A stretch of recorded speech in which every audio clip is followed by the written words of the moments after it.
Yes, thank you.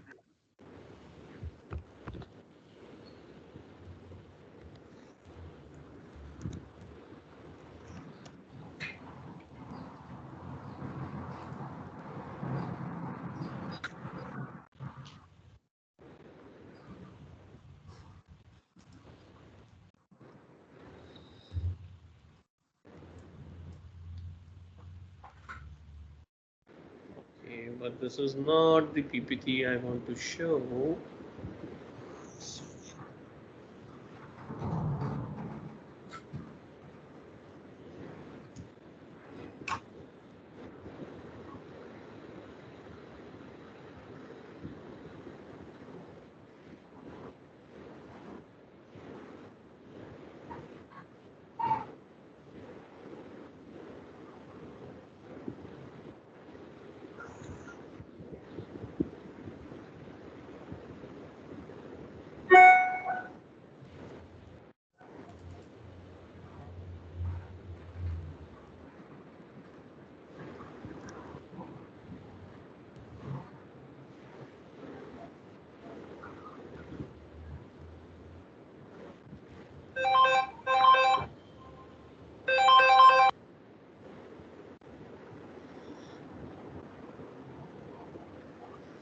Okay, guys, let me know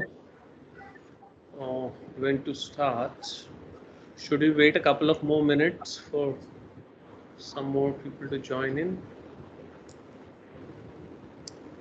Yeah, I would say maybe 2 or 3 more minutes for folks. Okay. So, Michael, since we didn't have a lot of our friends from South Africa in the last session, I've taken this call of maybe recapping what we already did. So, some part might be a repeat for some of us, but it's good to get everyone onto the same uh, level.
I'm ready whenever you guys are. Okay.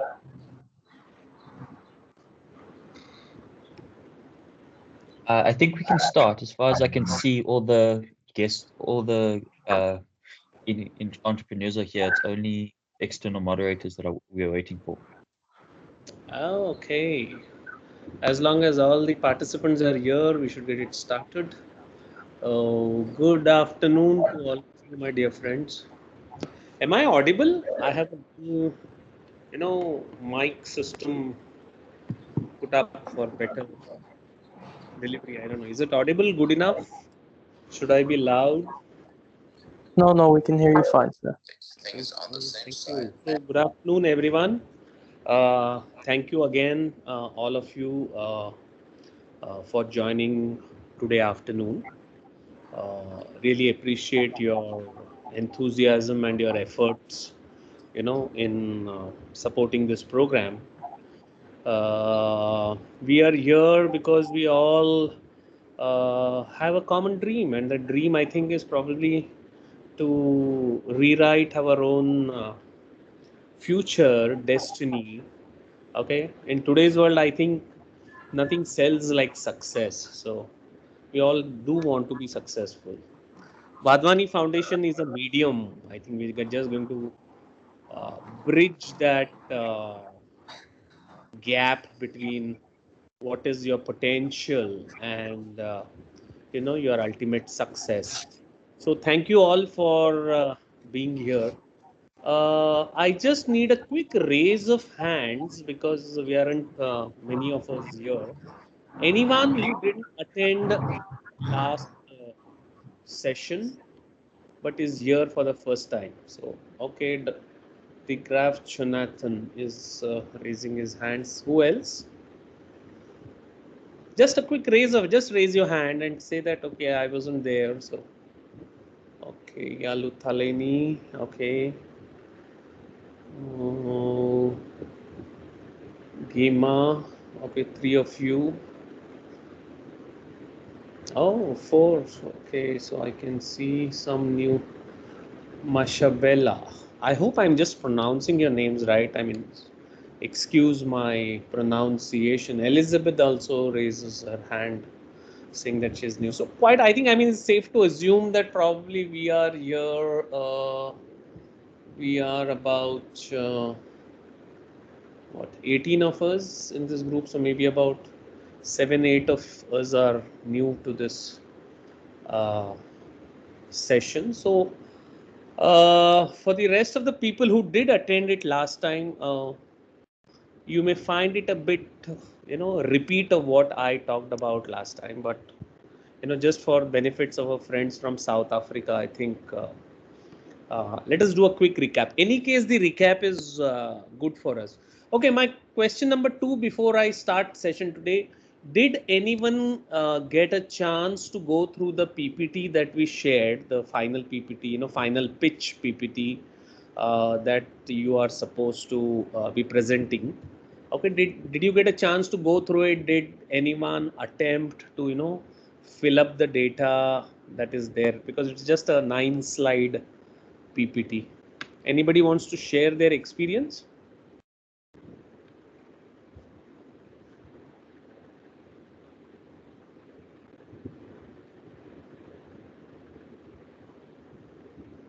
No one?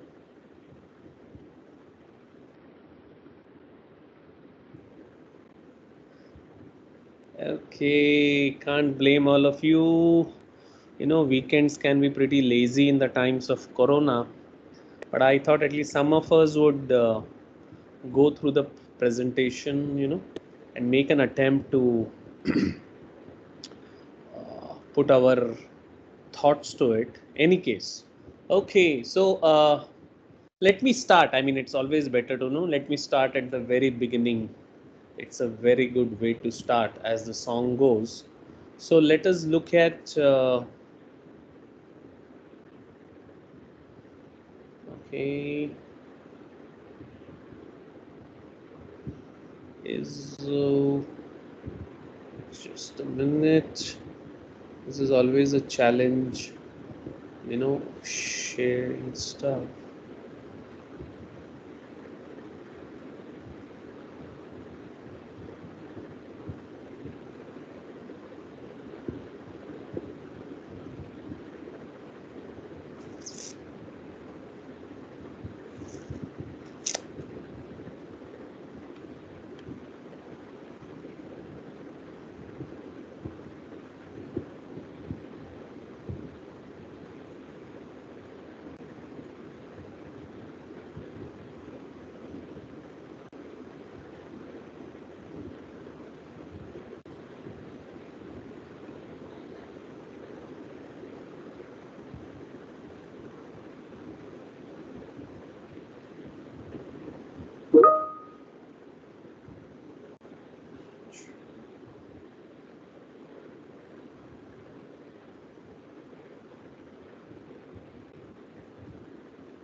Guys, 1 minute. Okay, my goodness.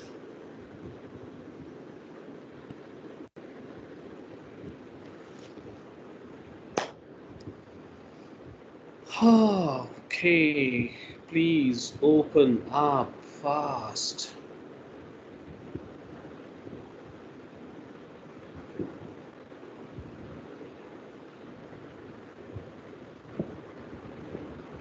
Um, Charles, as a quick question, why are we using? Sorry, Raj, just say that again. I said, why are we using Microsoft Teams? I thought Zoom would be a better platform. I agree with you, but I'm not sure why Teams was used to create the session with. Apart from maybe we don't have enough flexibility in the current sort of Zoom accounts that we've got available. I'm not sure, Raj. I'm going to have to ask Shambhuvi I around the think, motivation on that. yeah, no, I think why? Because the last time we said it was because, see, now there's an issue. Last time they said because because the Zoom link was being used for the summit. Yeah, no, I agree with you. The Zoom does work better. Presentability is easier, and also for the people to join and connect, it's easier through Zoom. But I think let me take it up with Shambhuvi. Perhaps the following the next sessions we can try and schedule rather using Zoom than Teams. Okay, so yes, I think my screen visible now? Yes, it is. Yeah, it shows the final pitch, right? Okay, good. Correct. Okay, so guys, I have just shut my video off, bandwidth brevity, so that we can go through the presentation very smoothly. What I will do is, this is a part of the presentation that you see today is what we did last time. So I will again take this opportunity to go through the presentation again. I will stop at certain points and maybe give you opportunities to ask questions.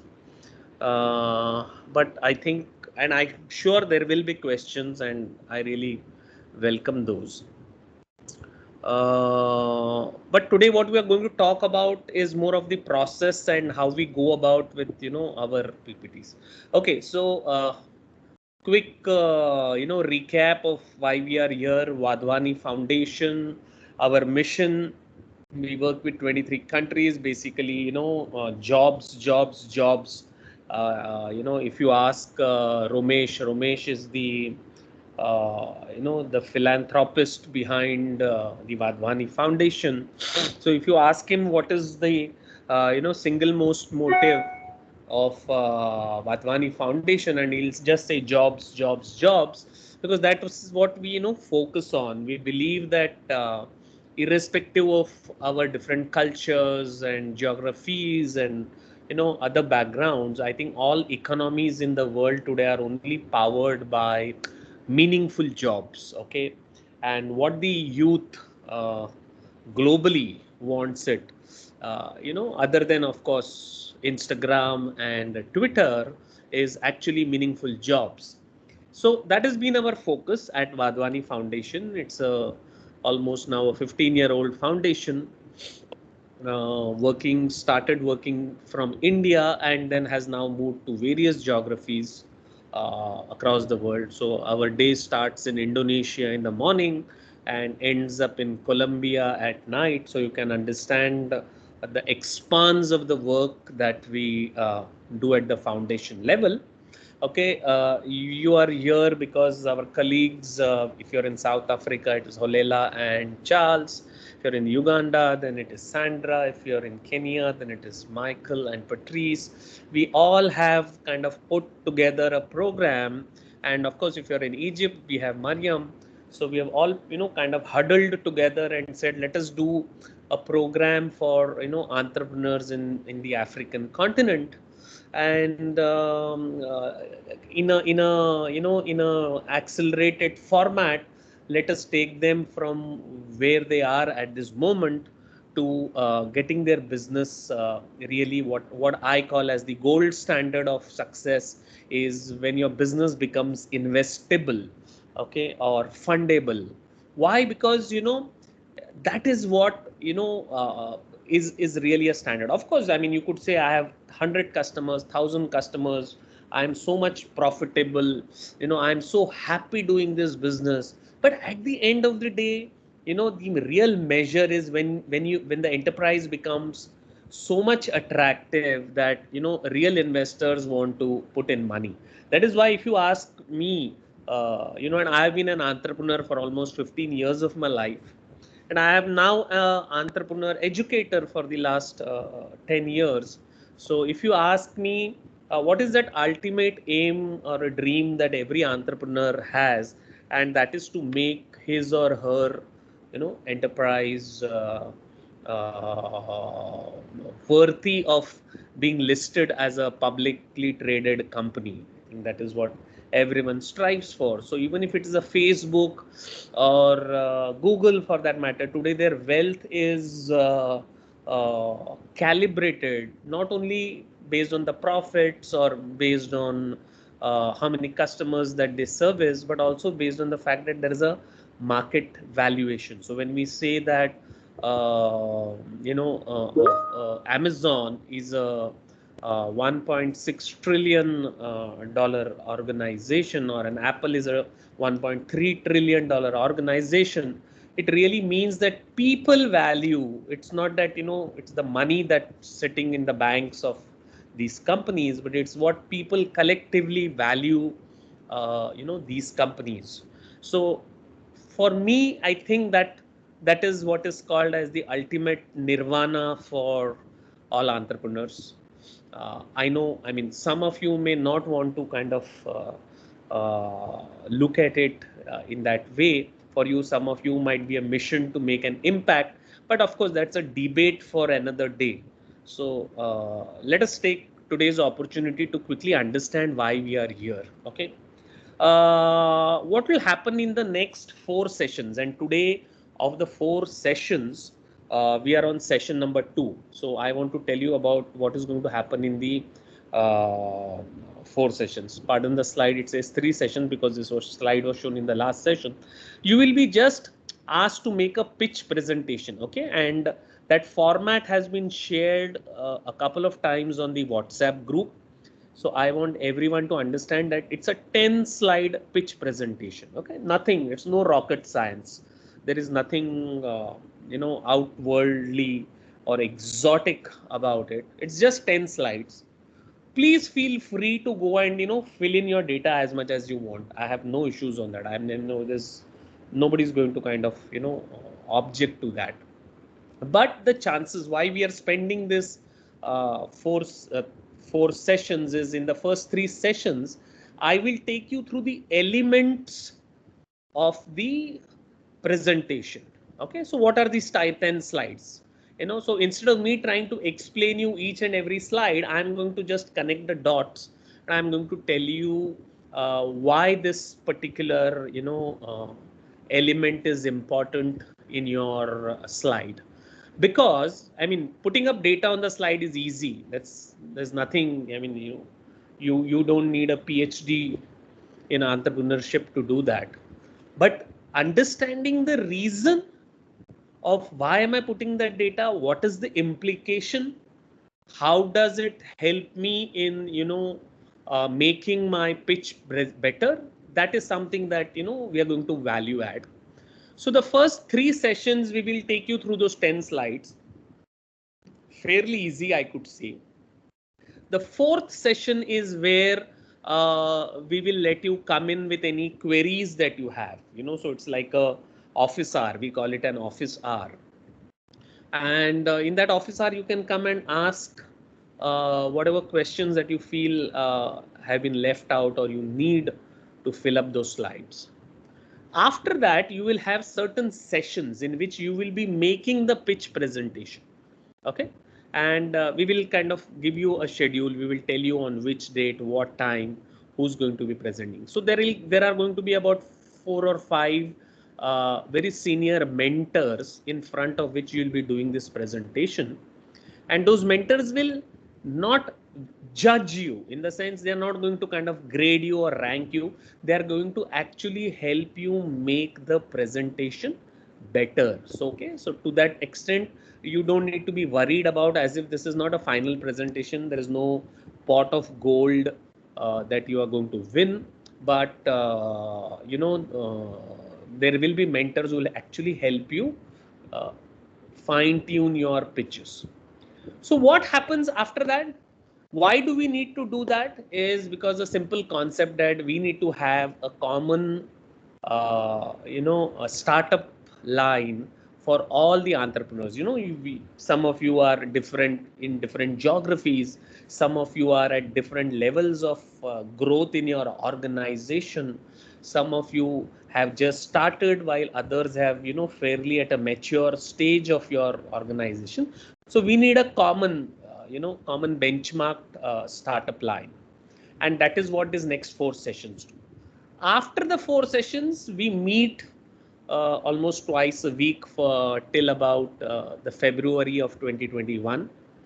A whole lot of inputs will be given to you, especially with regard to financial management, sales management, team management, negotiations, okay, how to improve your business model, what are the different kinds of funding that are available, how to have your own digital sales strategy ready, okay, how to build a great team, okay, what are, so all these inputs will be given to you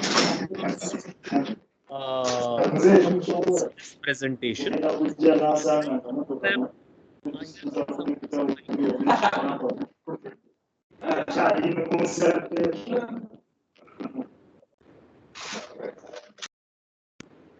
okay, I got it muted. So that's those sessions will run probably somewhere from middle of November till middle of February of 2021. We have a Christmas break in between, so you don't need to worry about that. So in those typically about 14 weeks or so that we have this program, we will take you from the base level to a fundable level in your journey of enterprise.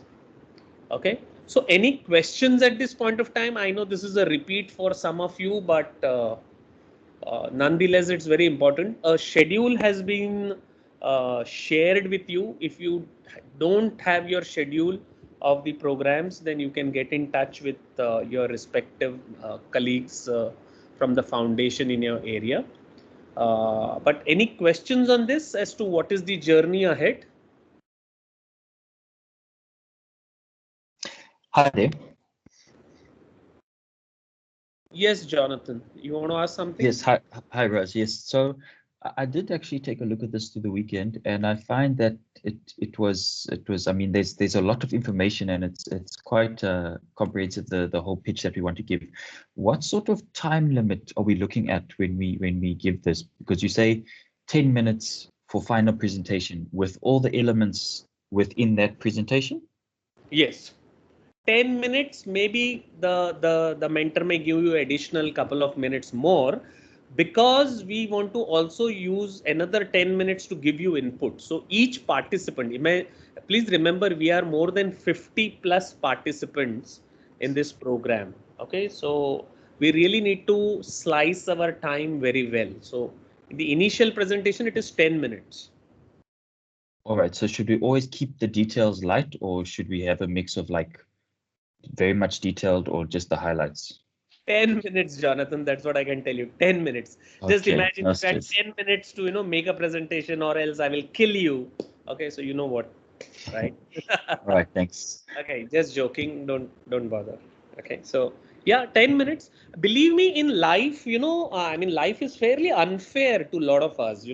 As entrepreneurs, we may want to talk for hours about our, business, and about how great our product is, or how fantastic our people are. But life is very, very, unfair. it doesn't give us a lot of time to do what we wanted to do. So to that extent, I think 10 minutes is good enough. Okay. Any other questions? I think I don't know why the presentation suddenly stopped. You can't see the presentation, right? No, we can't see it. Sorry. These are all the problems that one typically No, faces nothing. in a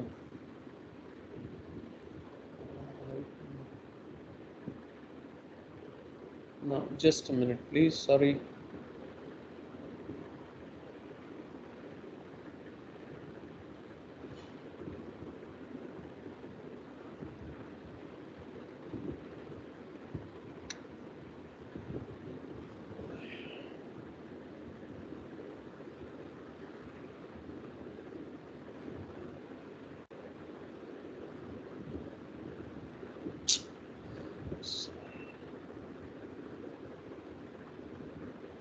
Sorry, guys. I mean, extremely sorry.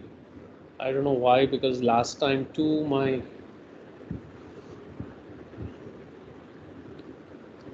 give me a minute, please.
I still can't figure in my whole life, how can Microsoft be a $1 trillion company when it builds such shitty products? But anyway, that's my personal opinion, so don't hold me to it. I'm an Apple user, so I'll always find Microsoft irritating. Okay, is this visible now? Yes, it's visible. Okay, thank you so much. Okay, let me go. Okay, so here comes slide number 1 for you guys. A very simple slide. Tell me your company name, company logo, names and positions of your team members. So you may have more than one, team member, and you may have kind of a small organogram of your team. I don't know. But it's always good to think in terms of a team. Some of you may want to be a solo entrepreneur, and I have some my thoughts on that. But I believe that it's always good to look at a team. So maybe you are the founder, maybe you are the owner of the enterprise, but it'll always be fun if you do entrepreneurship on as a team. See, entrepreneurship, I always tell, and this is my advice to all people, that it's not a solo sport. No, it's not like a rifle shooting, or it's not like even tennis for that matter. It's not a solo sport. It's more like a soccer game, or it's more like any other team game. So my friends in South Africa will say cricket, because that's what we play. Whereas for Kenya and Egypt, I think a soccer becomes more important as a game where you need to pass the ball all the time to score the goal. Okay, so you need another 10 players to help you convert that goal and get that victory. But each one of you are free to have your own opinion on that why you have a team or you don't have a team. But this is the first slide that one looks at. I always say that entrepreneurship is like riding a tiger. Okay, looks good for everyone who's watching you, but you yourself know that the tiger won't let you get off its back very easily. So all those who have experienced entrepreneurship can put themselves on top of a tiger. Okay, people will clap at you, people will appreciate you, people will applaud you, but at the end of the day you are the one who's riding the tiger. Okay, and that is why team is important. And I always believe that entrepreneurship could be a lonely journey. I don't know. I started my enterprise in 1995 as a solo entrepreneur, but eventually realized that if I need to really take this up to the next level, I need to have I need to have a great team over there. See, we celebrate superstar entrepreneurs today. I don't know if everyone likes Elon Musk, and oh God, has it gone again? Yes, it's gone.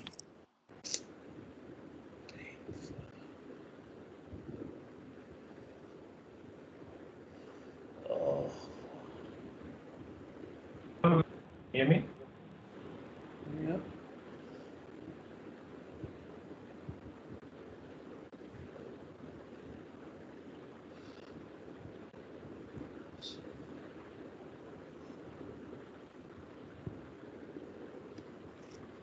I don't know. Is it something to do with the network? Is it because that the network flips?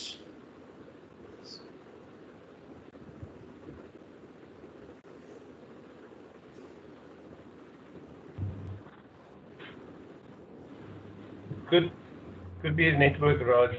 Could be. But I don't know. I always thought that I had the best network in town. So I'm just trying to see if it really is the network issue, because I don't know why the PPT should go off. I mean, if it's a network issue, then probably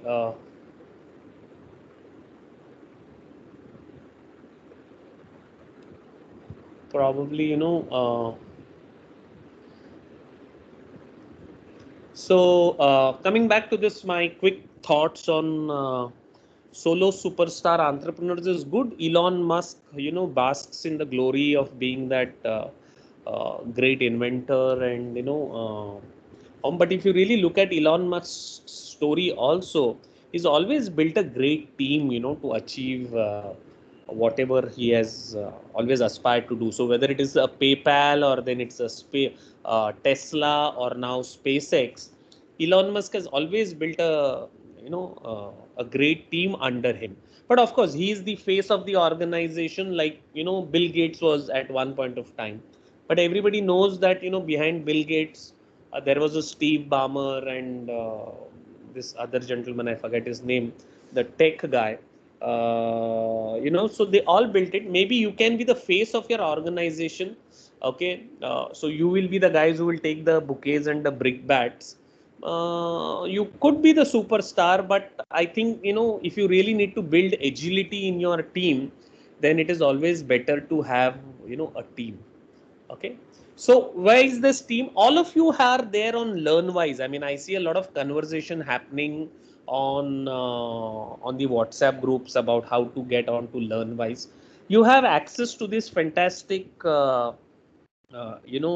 resource that we have made you a part of, called as LearnWise. If you see, there are lessons.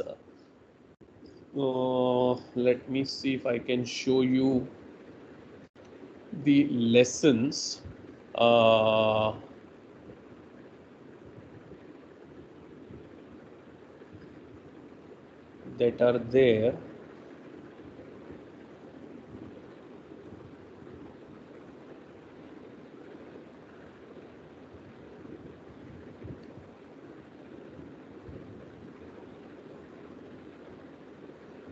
So how many of you have been able to log on to LearnWise and see the videos?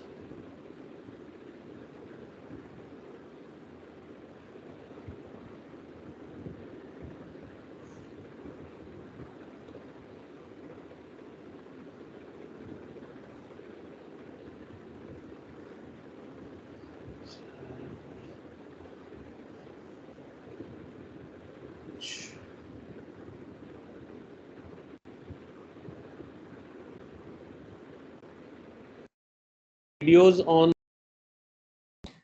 I have a problem with my videos. They don't play at all. I've tried using different devices, but they just load and then they send there's an error on this video.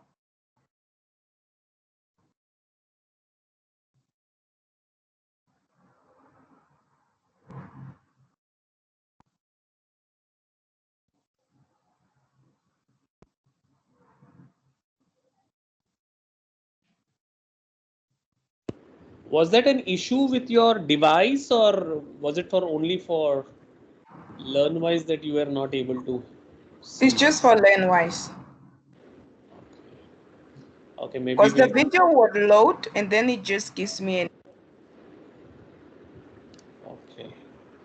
Maybe we will talk about it, a bit offline. okay. Somebody will definitely help you. Alright. Charles, if you don't mind, I'll just leave the call and join back again. Maybe there is something wrong with Charles, Michael, Sandra. Just give me a second. I'll just log out and log in again. Okay. Sure.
Okay. Am I audible?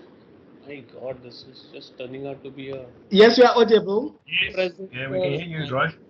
My extreme apologies. I don't know. Now I can't click on the upload.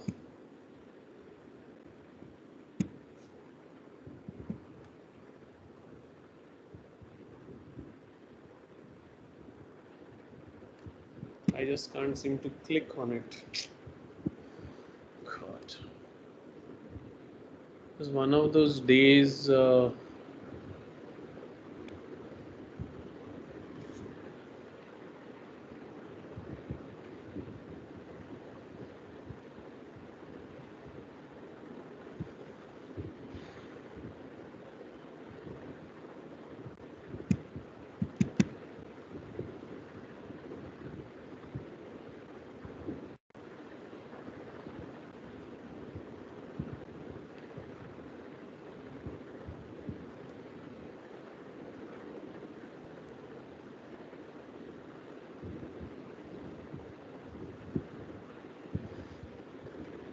Oh God.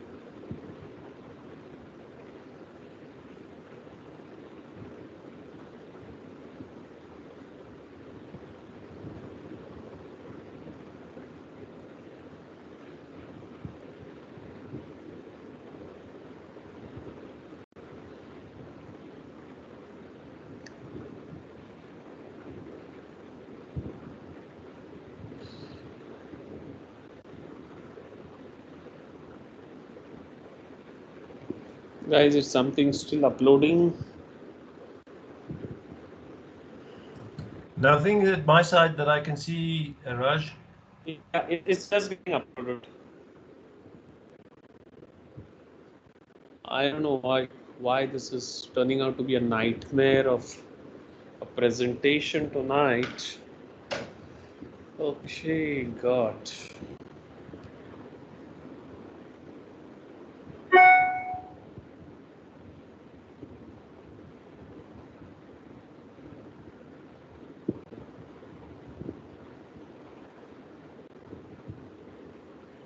And this was a slightly modified, presentation, or else I would have asked probably Michael to, present it, because last time he did help me out with the presentation. So, okay, to ask a fundamental question, okay, I just got one response saying that they couldn't watch the videos on LearnWise, but did anybody else attempt to, go through lesson number 1 and 2 on LearnWise? I looked over lesson 1, sir. Abdullah, you were there in the last session, so Yes. you should have. Okay, go through it. I mean, we really appreciate feedback, right? I mean, you should watch the videos and come back and tell us that this is what I.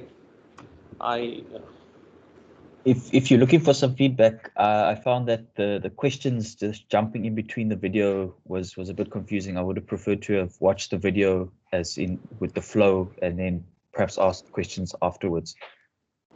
Yeah, okay, I got it. What you're talking of is something called as an in-video quiz. We need to do that, with the students, because sometimes we are not very sure if the student has really watched the quiz. Okay, so I'll take that as a feedback that the video should not have in-video quizzes. Okay, guys, sorry. Can you see the slides again?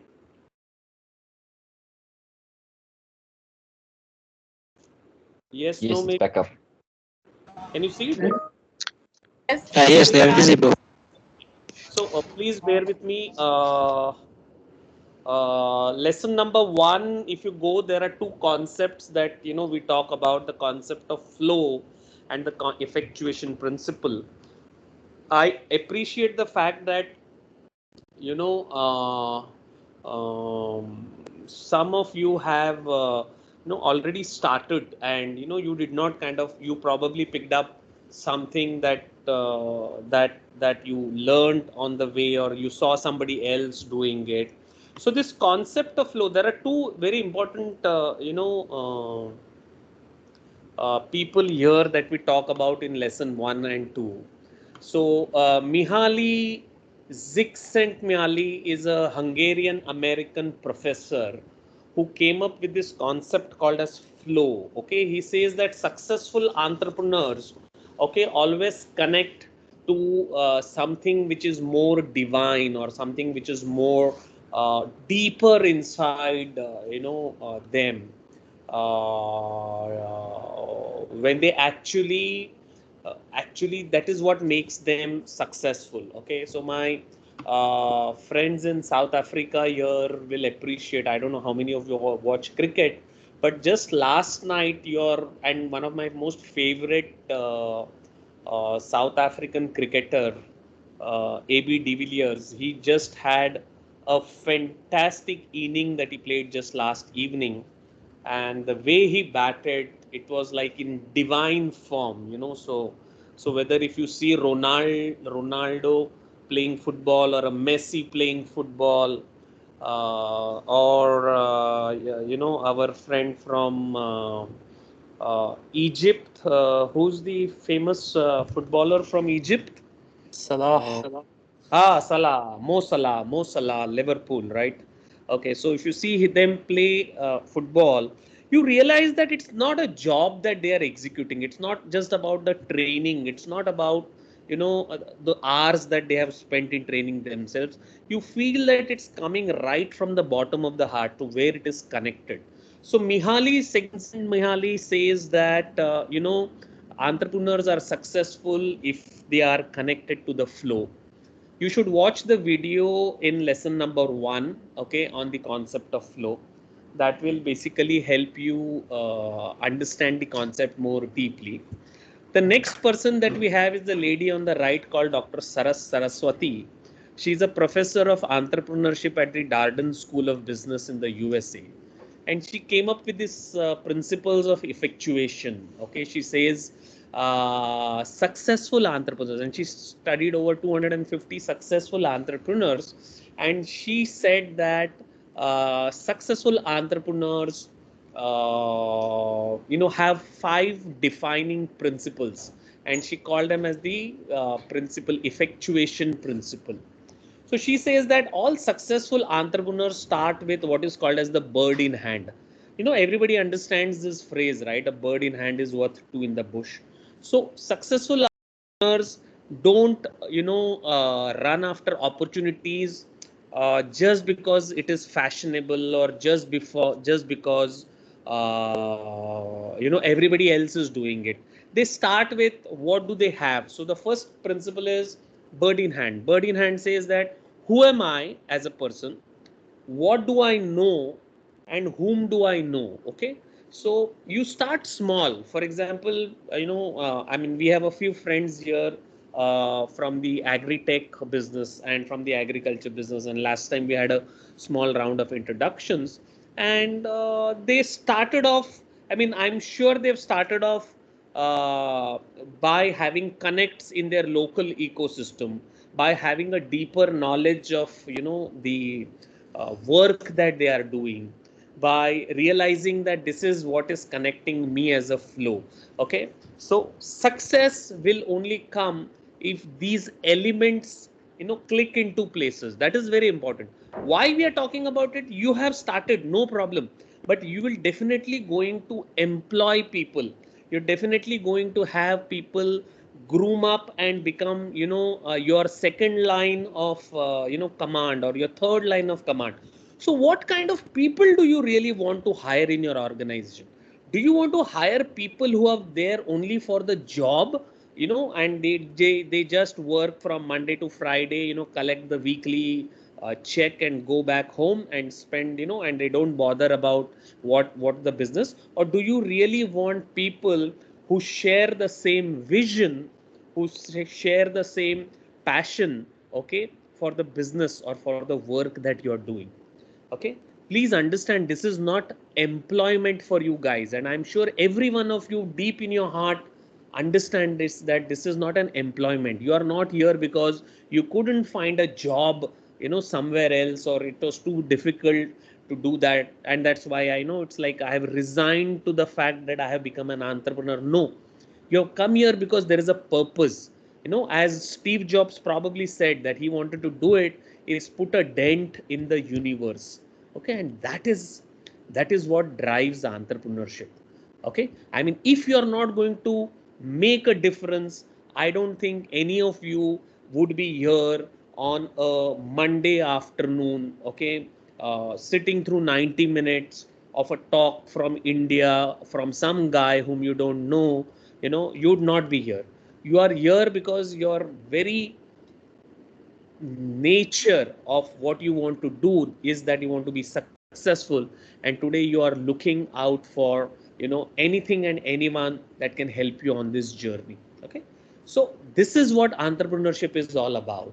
Okay, is about connecting to your flow and the 5 principles of effectuation. There is a wonderful video. I'm not going to spend more time. We did have a discussion about it in the last session, about what are the 3 things that entrepreneurs do. Is they look at what is achievable, what is there that they have.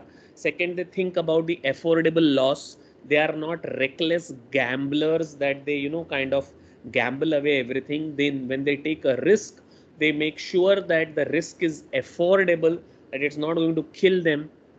Third defining characteristic of entrepreneurship is any shit that happens or any difficulty that happens, they have the ability to convert it into an advantage. Okay, so when life throws lemons at you, you don't get worried. Okay, you take those lemons, you make a lemonade out of it, and then you sell it. So these are the 3 important characteristics of entrepreneurship.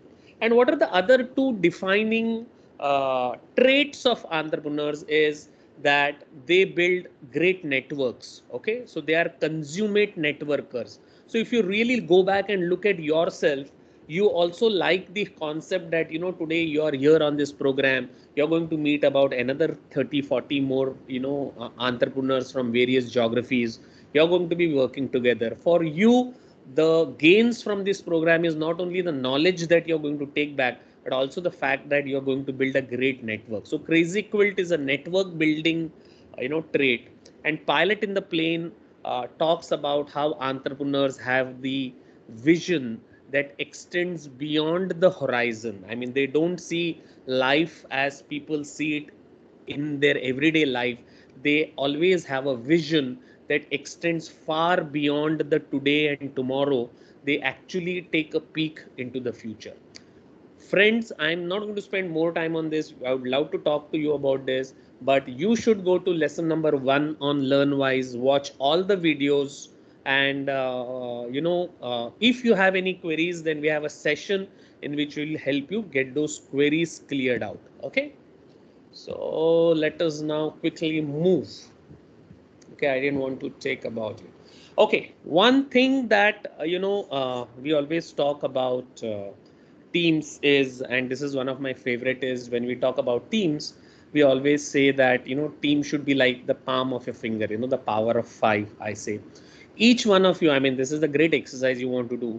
Okay, all your fingers are different size, different length, at different heights. But have you ever tried using your hand? I mean, just imagine for a moment that this finger you don't have. Now your hand is completely challenged. I mean, it doesn't have the same power as you had when you had all your 5 digits in place. And everybody knows that, right? I mean, in childhood, when we have hurt our fingers, we suddenly realize the importance of the index finger, the thumb, the small finger. And we all know that a hand is very effective only if all the 5 fingers are in place. So what are those 5 things that we talk about is why these are the power of 5, as I call it, is do we have a shared vision? I mean, have you ever sat with your colleagues, team members? You may have a very small team, 3 people, 4 people, 5 people, maybe 10 people, but have you ever shared your dreams and ambitions? Have you kind of asked people to share theirs and see if there is a shared vision that you all have for the company? Believe me, it's wonderful. I started a solo company and I grew it to a size of 165 people. So when we exited in 2006, we were acquired by a larger company. My team size was 165 people. So I know a thing or two about getting people with common vision, and what fun it is when you have people with who share the same vision, and what a pain it is when somebody just uses your organization as a means of getting their salaries. Okay, so that is a crucial question that you need to ask. Most importantly, how connected are we? I mean, uh, can we kind of, I mean, I always said that football is a great example, that you should actually instinctively know when to pass the ball and where to pass the ball. Okay, so connectedness is important because as an organization grows, and this is what you think you will need to think about. I don't know if you really need to plan about it right now, but if you're a growing organization, then you at least need to think about that. What are the connections that we have? Why is somebody good at certain jobs? How do I cover it up? Please understand, there is no person on this planet who can confidently say that I can manage everything. It's not possible. So whether it is leading an organization, leading a political party, leading a sports team, we all need people with different skills. But most importantly is the connectedness that we have. Risk propensity, is a very crucial factor. I don't know if you have ever had this chance of thinking, and this is very important, okay, is what is the common assessment of risk? What is risk? You may be the founder of an organization, you may find certain things that not risky. For example, setting up a branch office or setting up an office in a different town. You may find it not risky. You may just think that it is a logical step to expand your business. But what about your co-workers? What do they feel about it? Do they feel that we are simply extending beyond our we're taking a risk which we will not be able to manage going ahead into the future? Okay, let us assume your business does a business loss of say $10,000. Is it something that will create a rift between two partners or create a rift between the team and say how did we make this loss? See, it's common human nature, and I want to use probably a wrong word, but I think I'll drive the sentiments over here. I say, success has many fathers. Success has many fathers. If you're successful, everybody is going to get up and take credit for it. No, it is the failure that is a bastard. Okay, and failure nobody wants to take. So if three of us are working together and if the project fails, then it's very easy for me to blame somebody else for that and say I did my best, but it was because of you that it failed up. So our assessment of risk, our assessment of what is success and what is failure is a key component in forming a team. So if you have a team, I think you should make it very important for all of you to sit together and understand where is risk involved, okay, and what is the common. You should have a common view of what is risky and what is not risky, because if you're especially a founding team, and let us assume that you have three founder partners and you all three disagree on what is the risk assessment, believe me, you will have a very tough time going ahead and investing into the future, okay, because there will always be someone who will tell you no, let us not do this today, let us wait for some more time. So what is a good time? How much should we be investing? That is why, like, you have a common shared vision, I think you should have a common risk propensity. Risk propensity is the ability to view and understand risk in a common way, and that is very important, okay. And of course the last two things that we always talk about is how good are we. Like, for example, if I am I'm looking at the marketing part of it. So how good am I in marketing? Or somebody is going to look after the production of things. How good is somebody in doing that? Have we demonstrated this earlier? Or just, so in that slide that we talk about, over here, the names and positions of your team members, somebody is going to ask you this question: why is this person the head of marketing, or why is this person the head of finance? So you should have your explanation ready. You should be ready to answer this question, and just not say, oh, I didn't know why, but I thought that I am the CEO, so I just made him the marketing head, and this was our third colleague, so I thought that maybe he's good for finance. See, being designating anyone is very easy. Okay, I can in any case designate anybody as head of marketing in my organization, but I definitely need some proof of the fact that he can market. He's good at going and talking to people. He's good at leading a sales team. He has all the concepts of product pricing clear in his mind. He has a presentable personality. These are all very simple characteristics of a person, but just make sure that key result areas are defined very well. So if somebody is going to manage finance, then make sure that that person has a background in accounting, is able to look at numbers, is able to predict, what are going to be the costs going forward, is able to go to banks and negotiate a favorable loan. So this is what all finance heads are supposed to do.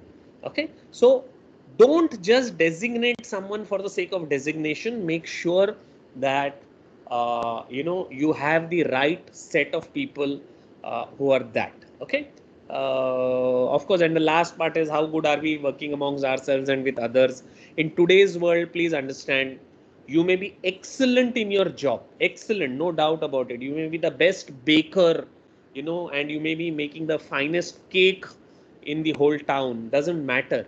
But if you're not have the ability to work with people, and when I'm saying people, that's both internal as well as external, then you're going to be having a tough time. So in today's world, people say your EQ is more important than your IQ. Okay, we live in a very interconnected world. The employees that we are going to hire are millennials. Millennials have a different way of looking at things than the earlier generation X, generation Y people. They have their own set of motivations.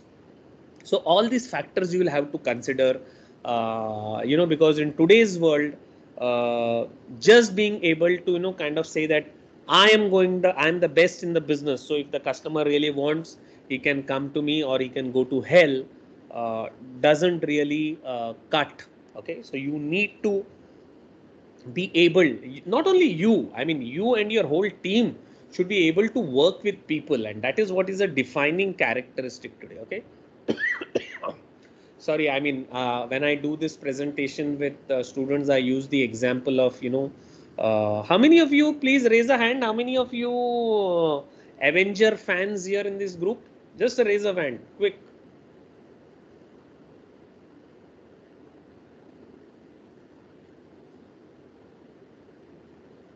Oh, Abdallah is one, Esther, Miles, Bill, David Gerard.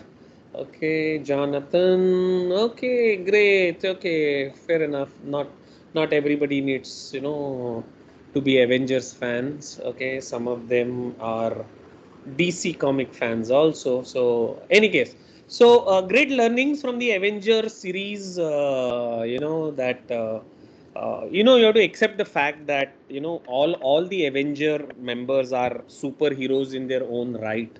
But they also need to work in team. Okay, that is I think a very very key learning that we can think for ourselves, that if Thor is like almost like God with his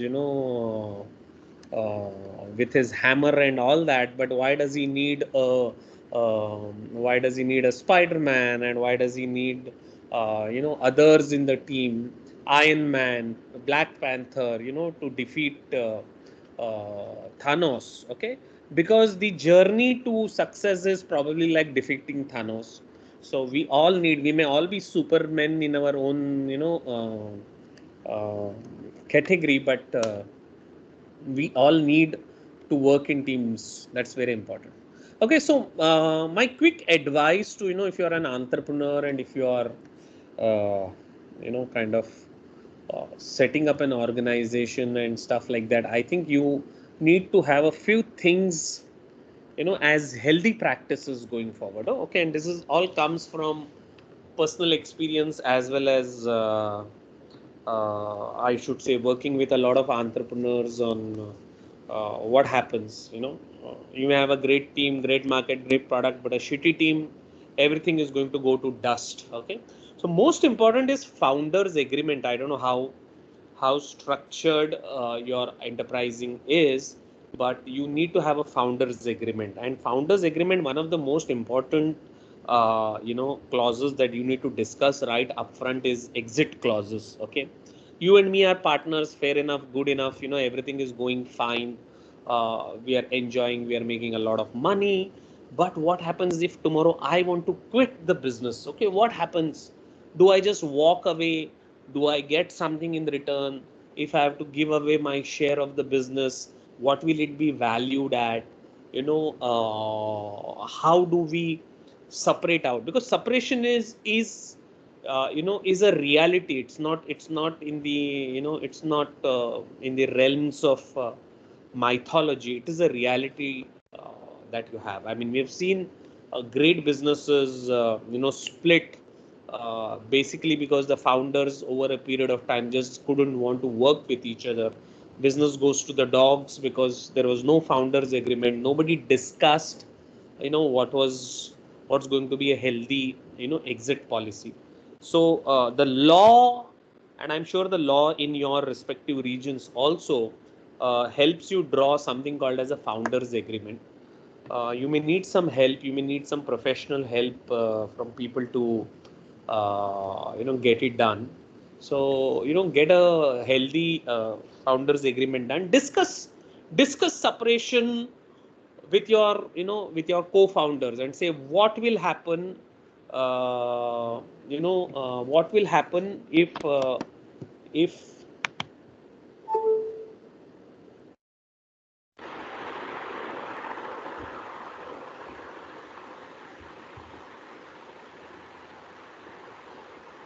am I audible? Hello? Yes, you are. Yes, right. Okay, sorry, because sorry, microphone stuff had come out. So thank you. So get a founders agreement. Very important that you discuss exit. Okay, doesn't mean that there is going to be an exit, but just like we have prenuptials in wedding. Wedding is also a contract. At the end of the day, we have prenups, we have we have planned for if there is going to be a divorce. So it's always healthy to discuss exits. Okay, point number one. Point number two, always have a mentor and advisory board. Okay, very important, because you get to have people who've been there, done that, can guide you. I don't know, various reasons. For various reasons, people love to become mentors and advisors.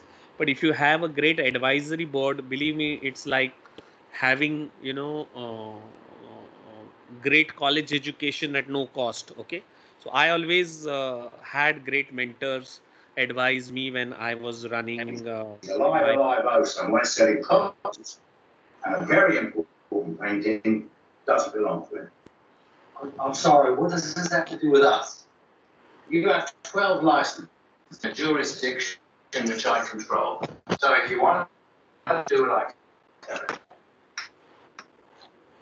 Okay, I thought somebody was making a point, but I think mic was open. Regular huddles are very important. Huddles are like, if you see a football match, always huddles are good because it helps you evaluate where you are at any point of time. It helps you strategize where you want to go ahead. So maybe a monthly huddle, or at least once in 2 months, putting everyone together, maybe going out for beer. I don't know if it is safe now to go out for beer, but something to do with. How many of you consistently do this? Have a team huddle, or at least the senior management huddle. Maybe the top 4 or 5 guys who regularly. Okay, David, Aloysius, who else? Abdallah, very good. I mean, if you don't, then I think you should start. I mean, it's always good to get things cleared off. Huddles are good. Town halls with the whole team. I mean, town hall is like, if you want to address the whole team to the last guy. But if you have a small team, so whether you huddle or do a town hall, it's the same. You put everyone, I mean, you put everyone on the same level and make sure that, everybody is focused on what you are going to do. So you can do it at the, start of a month and say, this month, this is what we are going to achieve. Okay, so, and keep some target, some small target, announce a small reward. could be as simple as recognizing, achievements, or putting up in an office saying that congratulations, Mr. So and so, has done an excellent job of doing this. These are all parts of a great team. And believe me, the first slide that we have put over there, and believe me, we're just talking about the first slide over here, is about team and mentors or anybody that you're going to be there. See, today I'm an investor. I'm an early stage investor in some 3 companies. I mean, nothing great out of it. But for all the 3 companies, my primary criteria was how good was the team, okay, that I was investing in. Not really the market opportunity, not really the product that this team was having, but for me that criteria was, is this team good enough? I raised personally venture capital in the year 1999, okay, and it was not a very large amount of money that time, but looking back, it was a significant amount of money that we were able to raise. And one of the reasons why the investor invested in us, because we had a great team going. Okay, we were not doing that great profitably, so it's not about the money that we were having, or not because we had some great product. We were a services company, not really even a product company. So we didn't have some magic lamp, Aladdin's magic lamp or something like that, $1 billion product or something like that. But what we had a great team. So I have always put a great premium on what the team is. Okay. So now this is the second slide that we talk about, and it's called as the problem opportunities slide. Why we call problems as opportunities is very simple. For entrepreneurs, there are no problems. There are only opportunities. Okay. So this is, I think, it's commonsensical for all entrepreneurs to understand that this is. So here what we want to do is we want to understand that, if you have interviewed at least, 10 people, or, I would like to see responses from at least 10 people who have confirmed that, this is a genuine problem that they were having. And this is what you have seen as an opportunity. Okay. So maybe a small video, maybe a small quote from the target customer is very, very important, that we have that these are confirmed. Why we need confirmation is also very simple. What happens, entrepreneurs have this habit of daydreaming. Okay. And what one of the things that they are sometimes held guilty of is the fact that they assume that there is a great market for whatever they are doing. Assume. I mean, there's no valid data to back them up. Okay. And sometimes it is as bad as, as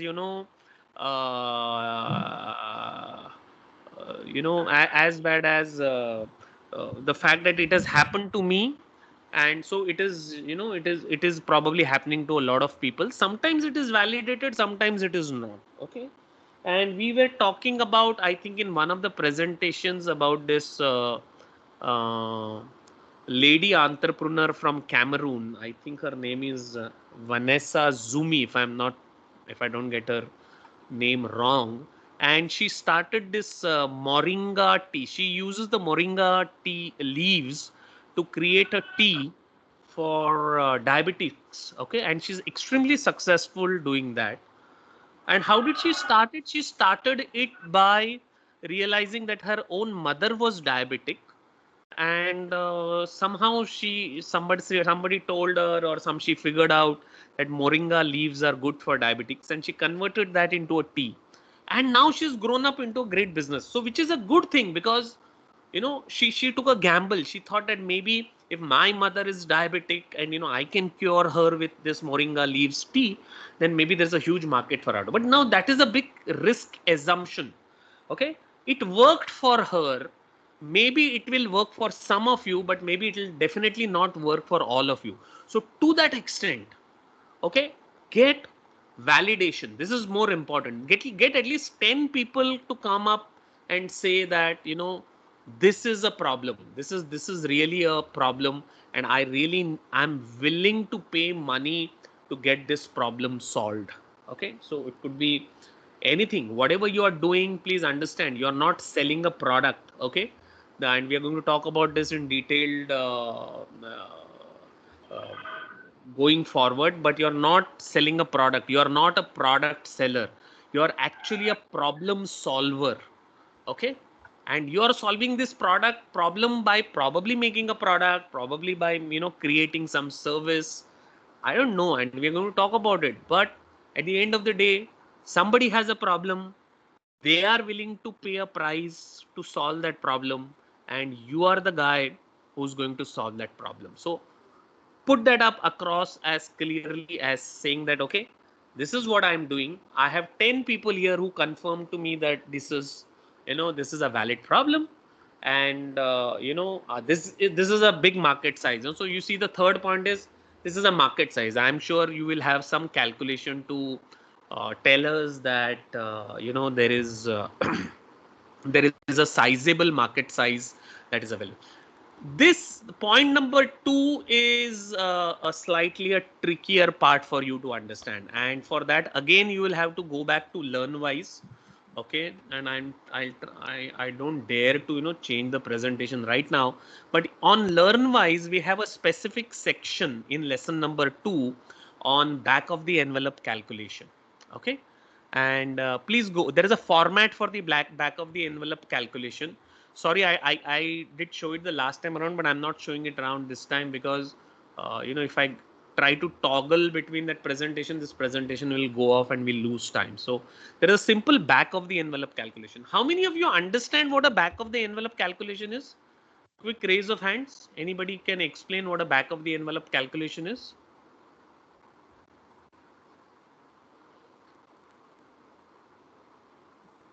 Anyone?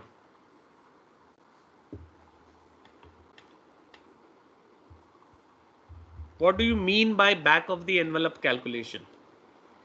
Anyone? Anyone can just open the mic and talk. I think that would be just a rough estimation of your costs, like what you need to start your business. What's going to be your expense, and what are you going to work on. Just a rough estimation of the costs you need to run and manage your business. Very good. Absolutely. Perfect. Right. You're absolutely right. And I think you deserve a clap from all of us. Rough estimation of what you're doing. What is it going to cost you? Fixed cost. How much is it is going to cost you to manufacture or deliver the service? What is your variable cost? You may need to do some setup earlier on, so there is a capital cost. What price you will sell it, what is roughly the margin that you're going to make it. Please understand, this is not finance, this is an entrepreneurial back of the envelope calculation. Okay, there is a proper format on LearnWise. Please use that format to come to your back of the envelope calculation, because anybody who's going to look at this slide will look at it from the perspective of saying that, oh, we have a genuine problem that this entrepreneur is willing to solve.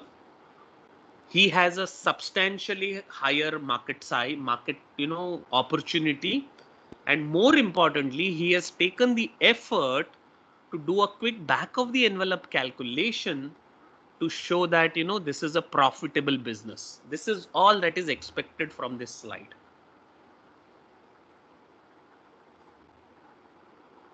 Any questions at this point? Very simple, nothing. There is no rocket science, like I said. We have 7 more minutes to go. Any questions? If no, then I'll quickly move to the next slide, which is called as the customer slide. Okay, why is customer important? Definition of customer is important. Anybody wants to tell us? It's who is the actual product or service going to go towards? Perfect, Jonathan. Yes, you're right. because I think in the world where we used to live earlier, we were very happy making a statement saying that everybody is my customer. Okay. Unfortunately, that is not true in today's world. Okay. The world has become far more complicated, far more complicated. You just go to a supermarket aisle today, and I don't know if you know this, but chemically a soap is one of the easiest product to make. Guys, can you just hold on for a second? I just need 1 second. Okay.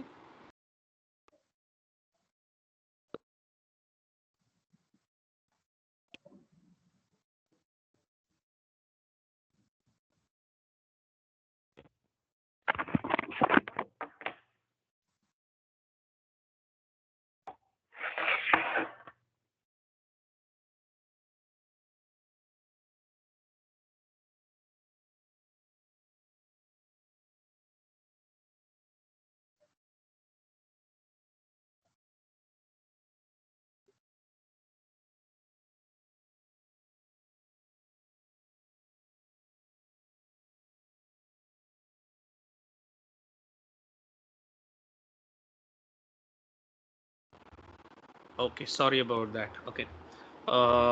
Yeah, so coming back to my uh, example that I wanted to give you is probably, making soap is one of the easiest things, and I mean, it's basic chemistry if you know carbolic acid and, what you need to put together, right? Soap, anybody can make a soap. It's not rocket science to make a soap. But have you ever imagined or thought about, if it's so easy to make, why is it so difficult to sell? The answer why it's so difficult to sell is because we just need to go into a supermarket aisle and see the at least the 50 brands of soaps that are available today, and then you realize that selling soap is not about selling the product. It is about creating that positioning in your customer's mind about what your product is and actually making him or her go and pick up the product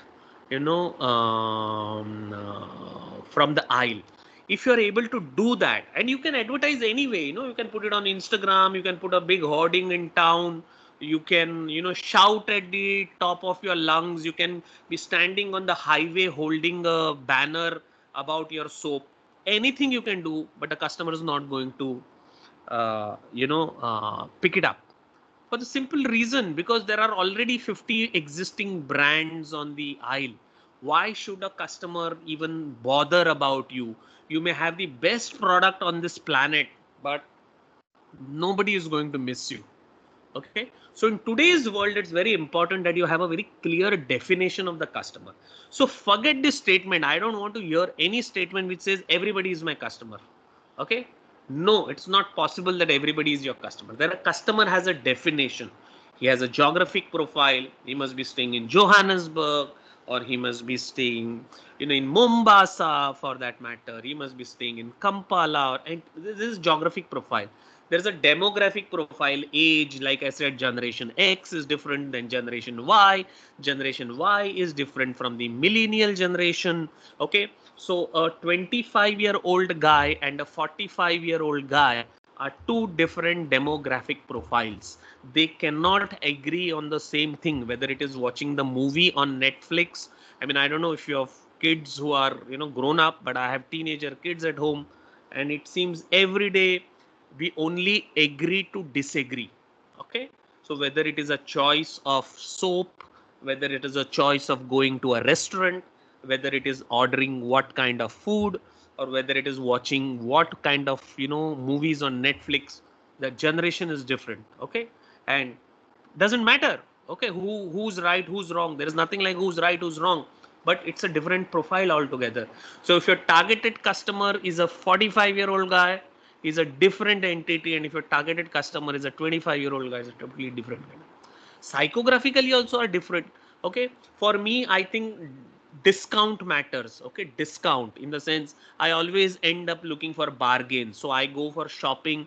I find that if there are one shirt free for two shirts that you buy, I may go intentionally go and buy that, because for me, in my generation, saving money, discount, offers is important. But for my son, no, it doesn't matter. What matters to him is brand. What are people talking about it? What are the reviews on Instagram? How many people have liked? What are the comments that the particular restaurant has? What kind of food people prefer in that restaurant. For him, that is what matters. Okay, so I always say that, can you draw the picture of your customer? That's very important. Draw means literally take a paper, pen, colors, and say, this is my customer looks like. Do I know what my customer is doing on a Friday night? Where will I find him? So I wanted granular, granular definition of the customer. There is a proper format that has been given on LearnWise. You will see something similar like this, wherein you are supposed to define your customers not only in terms. See, Jill Anderson is not a real person. This is not her photo at all. But what we are representing over here is someone who has a name, somebody who has a face. So I don't want you to give me a general description of a customer saying his age of 25 to 35. I want you to define him, give him a name, give him a personality, give him, he should be a living entity in your mind. And that is what is the clear definition of customer. Okay. So this is what slide number 3 is. We will take our discussions forward from this slide onwards. So now I'm not going to be repeating this presentation again. We've done it twice. This was kind of a sort of a necessity, but the first 3 slides I would consider them as closed. Okay, and we will take the discussion from here onwards forward, if it is okay with you. Any questions quick before we wind up the session?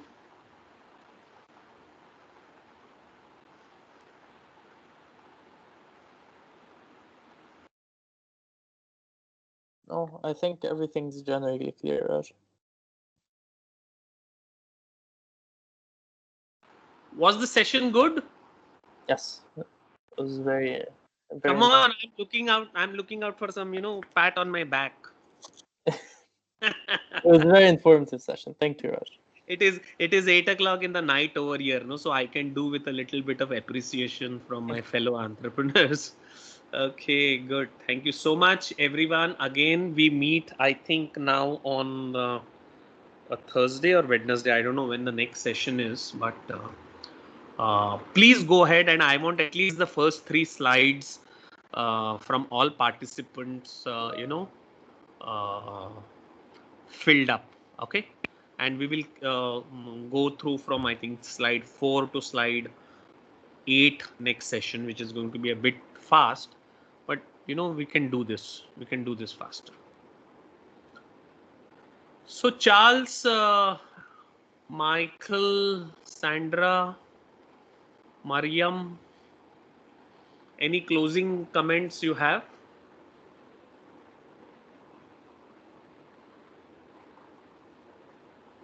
And I think we have recorded today's session, so just in case anybody's missed it, we can always send them a recording.